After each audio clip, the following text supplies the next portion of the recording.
We still hustle daily. What's up, Hustle Nation? We got another video for y'all, man. Make sure y'all subscribe to both Storytime channels. We still hustle daily, and we still hustle daily too.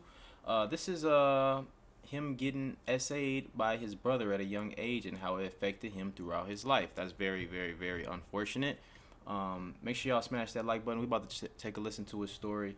And damn, your brother is crazy. You know what I'm saying? That's why I be like, fuck, bro. Like, when I have a son, bro, can't nobody watch him but me and my motherfucking girl and my mama.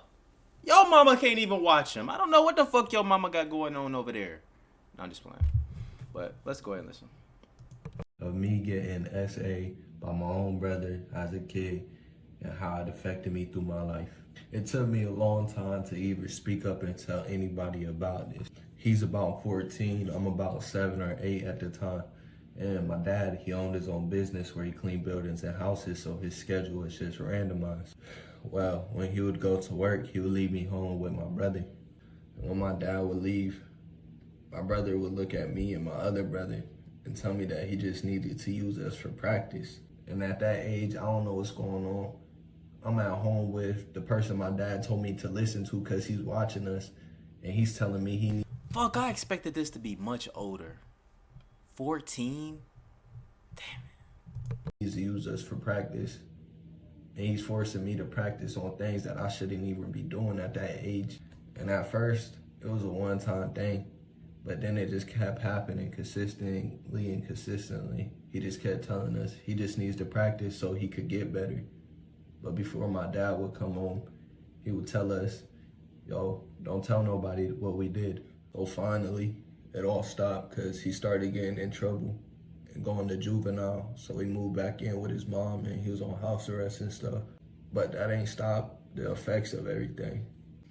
It sucks because I started to sexualize everything I did. Like my cousins and sisters, they would have life-size dolls and I would go up to it, humping it, thinking that it's normal. Or like my sisters and cousins, they would have their friends come over and I'll just be running around the house, chasing them naked, trying to hump them. Or even like when it came to playing with like Barbie dolls with my cousins, because I grew up around a lot of girls, I would make the Barbie dolls and stuff, humping each other and stuff. And then I picked up like a habit of like peeing myself constantly. Like when I slept at night, I would pee the bed every night. If I had to go to the restroom and I wasn't near a restroom right then and there, I would pee myself. And it's like every time that I had to pee, I would get this sense of urgency, like I gotta go now. And it's crazy because it's still like that to this day. So he started to come back around after he got off of house arrest at his mom's house.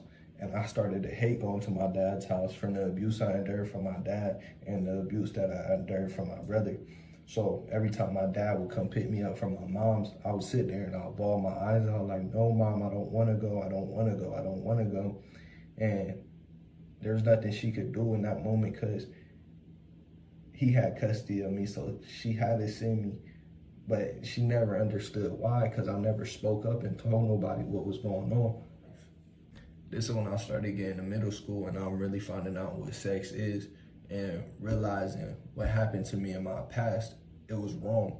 Like that should have never been done. I started to get real rebellious and I'll tell the school like I don't want to go home. That it got to the point where I had to go to children's services one day, but they still sent me back to my dad's house. But I didn't want to be there, and I didn't want to be there from a young kid all the way up until I moved in with my mom. And I'm sitting here and I don't know how to tell nobody, especially because I'm a man and I don't know how that's going to look. How is people going to look at me knowing this happened to me, even though it wasn't my fault that it happened to me. So finally, I'm in 11th grade and I find out that he's going to prison for 6 years. And everybody's sitting here feeling remorse for him, but I'm sitting here like, good, he deserves that. Not for the crime that he's done to get that time, but for the things he's done to me. This is when COVID hit. It's my 12th grade year and I start finding God. Well, once I start finding God, my insecurities and the things that I've been holding on to really start to reveal themselves.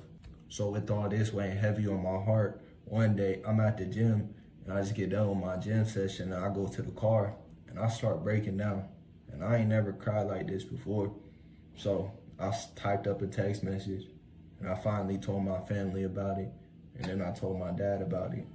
And this is when my mom came to me. She just breaking down, like crying because she feels like she failed me and failed to protect me. And I'm like, Mom, it's not your fault.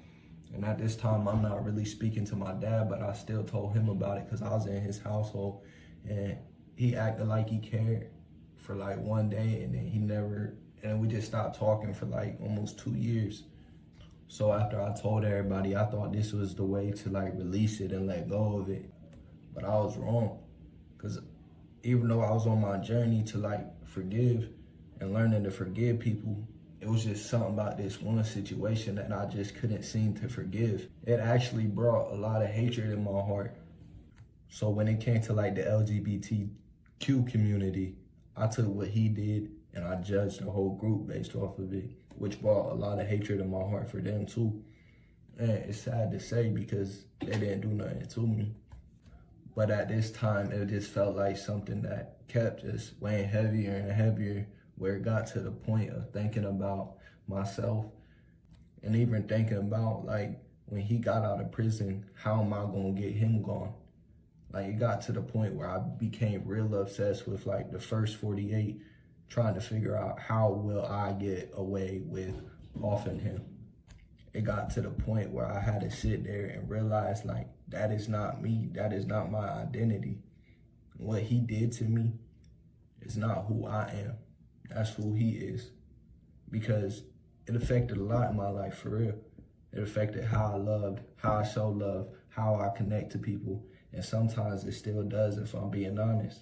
It hindered my relationship with God, because to be forgiven, you gotta forgive. And I just wasn't in the right mind space to give it to God and truly forgive him. I was thinking about how to hurt him. What can I do to make him feel the pain that I felt? But I'm doing better now. I've been doing way better, really letting go of it. That's why I'm able to get on here and talk about it and let people know my experience so you could be aware of the signs, and to come on here and tell you guys, if you're going through that, speak up about it. Don't sit there and let it eat you up inside, because it took me from 7 all the way to about 20 years old to speak up about it and tell somebody. So that's.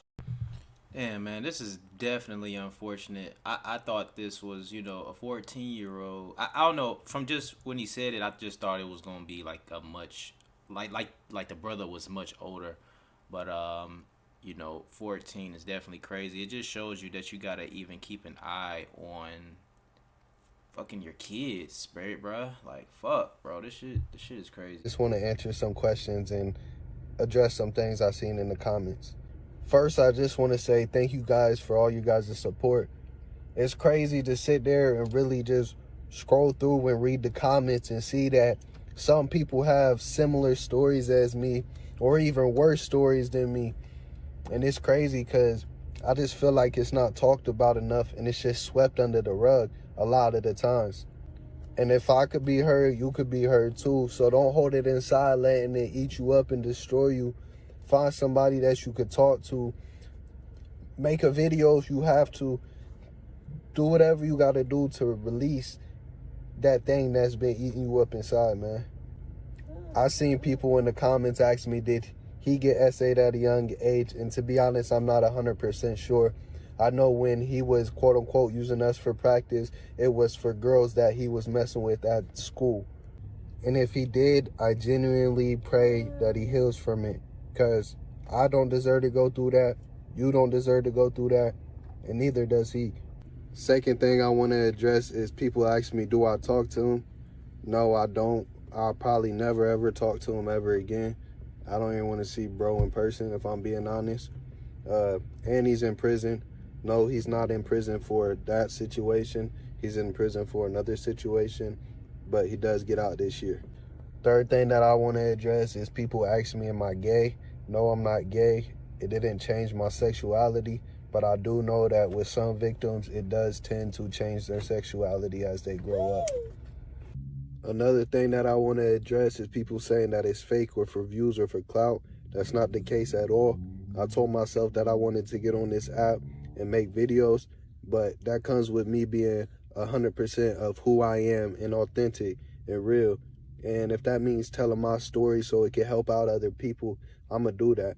I'm not going to come on this app and act like somebody that I'm not, or let people assume I'm a type of person when I'm not that type of person.